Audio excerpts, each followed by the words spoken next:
Welcome to another Founder Wisdom podcast. We have Dal Avant with us today. Dal is the founder, CEO at Aqua Genuity in Atlanta, Georgia. Not her first company, serial entrepreneur. Very cool background, I must say. Like Harvard data scientist, SoftBank funded, TEDx speaker. I see so many things here. So, Dal, welcome to the podcast. Let's have you on. Can you tell us a bit more about yourself? Yeah, born and raised in Atlanta. Went to Harvard for undergrad. Went back, studied data analytics at Harvard Business School, and I'm a data scientist as well. And most people in America remember when Flint happened, when it became a international headline about 2016 or so. I had been working in the water space with my mentor. He's now 87 years old. He was the first African American to have his own bottled water plant in the U.S. And Anyway, I was paying attention and helping him. He invented a water filter that was based on like the human kidney. It was like biomimicry or whatever. So he was getting awards. He got an award from the Congressional Black Caucus for Innovation. He asked me to help him take it to market. So we're going to market. We're talking to all these big companies. They're like, oh, this is amazing technology. This is like 2015. And they're like, this is amazing, but we don't need it. We're in America. Our water is fine. And about 9 months later, Flint happens, and so 100,000 residents, their families poisoned by the water coming out of their taps. And everybody was upset, marching in the street and mad at the governor. And, they saw it as a political issue, but I really saw it as a human issue.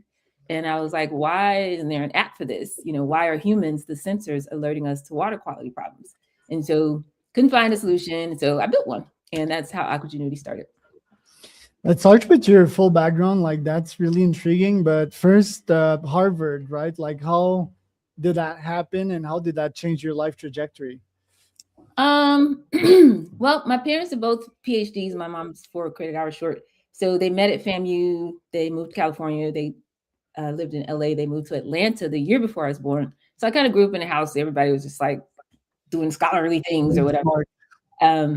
Yeah, it was kind of normal. And but they were also musicians, which is really cool. My dad, both my parents, they were recording artists. They recorded with Stax Records. If anybody knows like Shaft or like I think that's one of their more famous recording artists. So they were on the same label with some very famous like gospel musicians, whatever. So we had this dual brain thing going in our family. So I was also a musician, an actress, I was a singer and all the things, but also, so I had a bunch of music scholarships and a bunch of academic scholarships. So I had no idea, where I didn't like grow up saying I want to go to Harvard, but I just visited and it turned out there was a lot of cool people there. And so I ended up choosing to go there.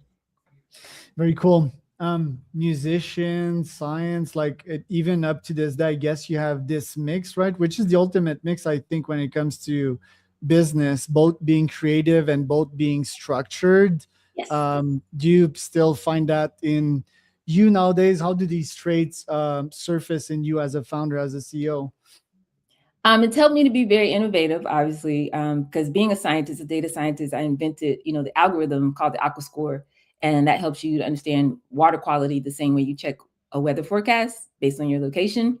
And that had never been done in that way before. So we were getting really cool awards from, Singularity, which is at NASA Research Park in Silicon Valley. We got an innovation award from Amazon, and I was named one of 15 environmental global leaders by Apple. But also, I had to be really creative because it had never been done before. So trying to figure out like how do we go to market and how do we explain to people what this is, and so that kind of tapped into the creative side as well. Obviously, the tech is on the analytical side. And why did you start in banking? Because I see UBS and Morgan Stanley. Was that like the best career path? And then you were like, boys club or something. And Wall Street wasn't doing like pretty things as well. What happened there? Yeah, no, I started out in that field because I had a mentor of mine. Actually, one of my best friends from Harvard, her older sister was a managing director at Merrill Lynch. And she told me like finance, or specifically that side of what we were doing with wealth management. She said, if you ever want to be an entrepreneur, you need to learn how to sell. And this is a place where you can make a lot of money if you are good at selling. And so that's why I did that in terms of a career path. And I learned a lot actually in working with, kind of global banks. And we were working with entertainers and athletes like NFL people in Major League Baseball and stuff like that. And I just realized like that I have a gift in terms of communicating complex ideas and making it really simple. So later, the reason why I exited was I started working with another mentor. I started shadowing her. She was a CEO herself. She had a company. And about a year and a half after I ended up working with her, I was able to help her get on the Inc. 500 list. And so I started kind of shadowing entrepreneurs and CEOs and learning from there. And have you spent your full life in Atlanta? Is there something going on the startup scene in there? Well, born and raised here, which is rare. Actually, you don't find very many natives here. Everybody's from somewhere, but I was born and raised here in Southwest Atlanta, the SWAT. Went to Frederick Douglass High School. And yeah, I left from here, graduated, obviously went to Harvard as a freshman and lived in Cambridge for that time. Came back to Atlanta for a couple of years. I was really on a plane for like 4 or 5 years between, New York, LA, and Miami. So technically didn't move there, but that's where I was spending most of my time. And then, moved back permanently to Atlanta. So I guess I've been here most of my life. And there's a big tech scene here, ecosystem, a lot of fintech in Atlanta for whatever reason, cybersecurity. But there's a really strong network of support from, folks like Google. We have a lot of Fortune 500 companies that are headquartered here as well. So really strong ecosystem in tech. And why did you stay? Like, for example, me, my native Montreal or Quebec, I was like super tired of it. Culturally, I wanted something different. I moved. Now I'm in Oaxaca, Mexico, right? Which is very different. A lot of ambitious people, I find out that they actually leave home and just go elsewhere. Why stay? Yeah, I almost moved. I wanted to move back to LA. If you go to my high school yearbook, it says that I'm going to the University of Southern California because I was obsessed with California because my parents lived out there. Like I said, to the year before I was born. My older brother was born in Orange County, so I was like, oh yeah, I'm moving to LA. And actually 2019, I was like making moves to move, preparing to move, and the pandemic hit. So that's why I didn't. And then in 2023, I actually opened an office in Switzerland. And that summer I was preparing to move to Europe. And I didn't know why I didn't. Now I know why. I ended up meeting my fiance. So yeah, there you go. I almost moved. Yes. Yeah, that's the same reason why I'm here actually in Oaxaca. You mentioned that SoftBank, I believe, Amazon, even Google, like funded what you have. How did you make this happen? Is it PR? Is it like really having a proprietary product and something interesting? How did you get all these big boys to invest in you? Yeah, we haven't done any PR, to be honest, which has been cool. Number one, they call me the pitch queen. So I would say this to anybody, being able to communicate your idea in a way that really gets people invested in the vision and like why it matters that you built what you built.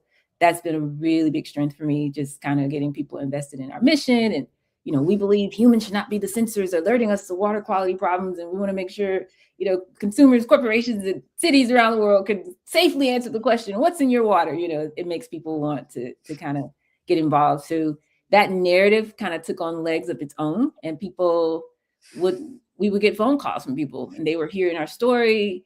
So we've never sent out a press release or anything like that. We were featured. I did a TED Talk, which, had legs. Google called. They ended up putting us on the homepage of Google and did a whole spread and a docuseries on our work. They call us the Women of Water. They did Forbes, Wired. I did one pitch competition that was sponsored by Jack Daniels and ended up being featured in Wired because of that. So I think the narrative kind of took on a life of its own. And then from that point, when we decided to raise a seed round, Google, Amazon, I won that innovation award. So that was $100,000 just for winning the award. And then SoftBank ended up that wasn't supposed to be an investment. We were just doing kind of like a program, an accelerator. And by the end of it, they offered us an investment. So yeah. And your app, because I'm reading here, looks relevant for sure, like water quality, air. I have like this Amazon thing that tracks the quality of air here in Oaxaca. It's been like a forest fire in the last couple of days. Yeah. So it's really important. I mean, I'm not a farmer. Why should I care about soil, for example? Well, what you see here is the same technology, the tech stack that we use to track water quality. Nobody does water, so we started with water, but the same tech stack works for any other environmental, factor that you might want to trace. So we were finding that it was just a scientific fact. If it's in the air or it's in the soil, it usually ends up in the water. So we started tracking those metrics as a way to kind of get predictive around water quality. Most people don't know water quality changes as often as the weather does. So, uh, you have runoff and different things that end up affecting water quality. So to make our model more efficient and more accurate, we started tracking those other metrics. And then we found that there was a use case for farmers and big ag tech and things like that. Right. And the app itself, is it like a consumer facing app? Why did these guys funded you? What's your business model? Yes. So when we started consumer facing. And so it's very simple. You pull up the app, you put in your zip code. We had a web app at first, and you put in your zip code, tells you what's in your water based on your location. What we quickly found is that water is this shared resource. It sits at the intersection of this golden triangle between consumers, corporate, and cities. So when we would try to work with consumers, they'd be like, well, what are the corporations doing about it? Who's polluting the water? So then we talk to the corporations and they're like, well, it's not our fault. You need to talk to the government. So we had to find a way to be positioned to be seen as an ally for all of those folks. So we say that we're B2X. And we found that our data set has a lot of different use cases, but we started as a consumer facing app. Yeah. Right. And are you raising another round? What are your priorities this year? We did the $1.7 million seed round, which SoftBank, like I said, was one of our lead investors. We have been in a bit of R&D over the last year and a half, primarily because our international expansion got kind of interrupted and some things we were doing with the government by the changes in the US. But also, I'm thinking, like, I am positioned and prepared to do a Series A, but we might not have to. Like, if there's a government contract, some things that are happening, if that goes through the way it's looking like it will, we won't necessarily need any outside funding going forward. So we'll see. And why is this a gigantic problem? Like, for example, here in Oaxaca, sometimes there's just no water, right? So we need to buy it. Mexico City, they're not sure how long Mexico City will last with like that big population and that low infrastructure and water. Like, are we literally not going to have water? And what's the cause of that? Yeah. They the latest headline, the one I used to quote, for the last 3-4 years, according to the United Nations, by 2030, there'll be a 40% greater demand for clean water than there is supply on this planet for the first time in human history. But now there's a new term that they're using called the planet. We're officially in water bankruptcy, which is an insane thing to say out loud. Like, what do you mean? And that's just because the aquifers, we have about 36 major aquifers globally that kind of feed all of the groundwater. And they're depleting, they're not being replenished at the same rate that they're depleting, again, for the first time in our planet's history. So we don't really have a lot of mechanisms in place to kind of address that. So our approach has been to treat water just like any other asset. We want to see how we can try to digitize it, if you will, and kind of track it. Because if in terms of supply, in terms of quantity as well as quality, you can kind of get predictive. You can kind of make better policy decisions if you have the data versus the way it's done now. It's, again, very political. And it's just like whoever is making the most noise, they're the ones who get the money for the infrastructure, and they're the ones who get access to the water. And, political parties are donating to the politician, or corporations are donating to the politicians, and that industry gets the water, And so if we had more data, it would democratize that process. So that's really kind of our mission. Yeah, I can think of Nestle, right? Like, Nestle's been guilty of that, but I think you're also associated with Coca-Cola. Haven't they messed up a lot of things as well? How do you reconcile, I don't know, corporations and people that are actually helping you without sounding like you're being greenwashed or something?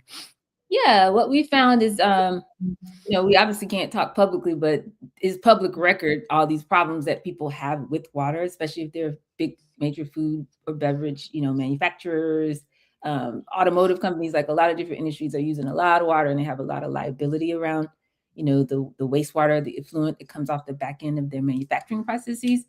and their impact on the water table. So we always come in as a neutral third party. We're almost like we just come in and almost like audit, like, how you would hire an accountant to come and audit your finances. Like, we didn't do it. We have nothing to do with that. We just come in and help you get clean records, if you will, around your water usage. So that's the way we work with companies. Yeah. Guess it's like Chevron as well. They Yeah. do want, they dislike polluting the planet, but they're also like putting lots of money in their pockets, right? It's also like human demand at the end of the day, and it's about people if they care, right? And that's why it's Exactly. pretty cool for your app to see like the water quality, right? Like if I can learn that the lake I'm paddle surfing in every day Mhm. is like contaminated by this company, and maybe I'm gonna do something about it. But usually, I don't know, citizens don't have that much power unless they assemble together. So what's a better solution to give like I don't know, this consciousness to these companies to be like, hey, yo, stop fucking up the environment. Yeah, that's a really good question, Charles. And I learned this early on in my career because, like you mentioned, Coca-Cola, being in Atlanta, I don't know if that had anything to do with it or not, but right after I gave my TED Talk, or right before I gave my TED Talk, Coke was actually the very first, I guess, Fortune 50 company that we worked with. They had a program specifically to bring in new technology into their company.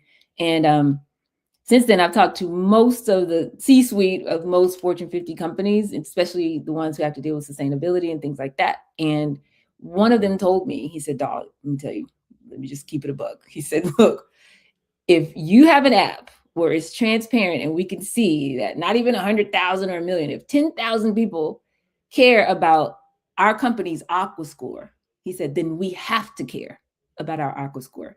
And so that's when I realized just the power of, hashtag data to the people, and just really kind of creating that transparency. So in our company, we say transparency is the new currency. It's like the more we can put that data in the hands of the people, by definition, the corporations and the governments have to act accordingly. So that's been our mission. So the other thing that we've done these last couple of years is a program called Guardians of H2O. So we actually took the technology and the way that we gather, or the way that we calculate the aqua score, but there's not enough data. The reason why, there's a dozen different ways that you can track air quality, and, apps and things for that, is because anybody can pull that data off of a very simple device or off of, weather stations, and they can do what they want with it.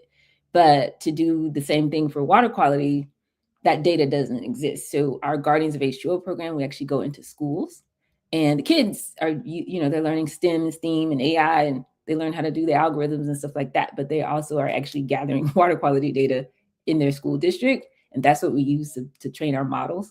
And then once that process is complete, we're going through the end of this year, we'll reintroduce the public facing, the consumer app. And so that loop will be complete, if you will. And what's the hardware to actually clean this water out? And at what stage are we into taking like seawater and converting it in drinkable water? And I think yesterday, I mean, I'm asking lots of questions here, but phytoplanktons, I believe they're the cause of most of the oxygen on this planet Earth. So what happens if we drain that seawater? I guess it will like mess up the ecosystem, no? Yeah, I don't think anybody has quite modeled it out, at scale. What would happen if we were really trying to use seawater at scale, and, all the desalination and everything that comes with that. However, on the other side of that, every piece of technology that we need to kind of address, whether that's filtering water or, using seawater, the technology exists. These folks are all over the world. People are in their basement and garage, like they've already invented this stuff. The question is, to your earlier point, who has the leverage, who can kind of get past some of the political obstacles. In some cases, is, people, not to people's benefit to fix it, but once we know that consumers demand it, then they will. You know what I'm saying? And so we've been in a unique position to kind of help shift some of those things. So a lot of those new technologies, we try to partner with folks and bring them to market. I guess that was the Tesla moment, right? Like Elon cracked it. Like even though Elon's a bit controversial nowadays, Right. definitely still look up to him for that moment, because there was like this limbo between like gas cars and electric cars. For sometimes there was all these documentaries, and Elon first sold to higher classes, I would guess, like luxury vehicles, and then popularized to it. Hope there will be like such a moment. The only thing is, like, if we take that sea water, for example, it would be with other technology, which would be producing some greenhouse gases and probably worsening another part of this planet Earth. I want to ask you, Lance, since I have you here, you've been part of, I guess, like the entrepreneurial Black community in Atlanta. How's that panning out? Is it easy to start a business as a Black person in 2026? Have you seen some progress? What's up with that? Yeah, I mean, I haven't had any obstacles, but that's my parents they're different. I never really see the world through that lens. I'm a human and I'm smart and I happen to be a woman and I happen to be Black, but there are a lot of great resources, a lot of great community. One of my mentors, Jesse Jackson just passed, whatever. One of my mentors is Ambassador Andrew Young. And he's one of the only ones from that civil rights era that's still kicking, still here. He's in his late 80s. And so we just kind of grew up, Maynard Jackson, I went to school with his daughter. Like, we just kind of grew up thinking, like, you could do whatever you want to do. Like, that's how we were raised. And so we have a great community of support in Atlanta. The one thing I will say about tech, I chose not to move my company to Silicon Valley a few years back. And I recognize how much of a different valuation our companies would give you or try to give you because you're based in the Southeast versus if I had done it at Harvard and Boston and, in that ecosystem, or New York versus, on the West Coast. So there are still some challenges, I think, but this is a great ecosystem for folks because you can kind of get to anybody here. That's the one thing about Atlanta. It's not like some other cities. It's like literally you could meet anybody in Atlanta. Yeah, I love that. Where can people find out more about you, Doll? Obviously go to our website, aquagenuity.com, and I'm on all socials as well as my main website, which is this dollavant.com, and I'm at Dollavant on every social platform.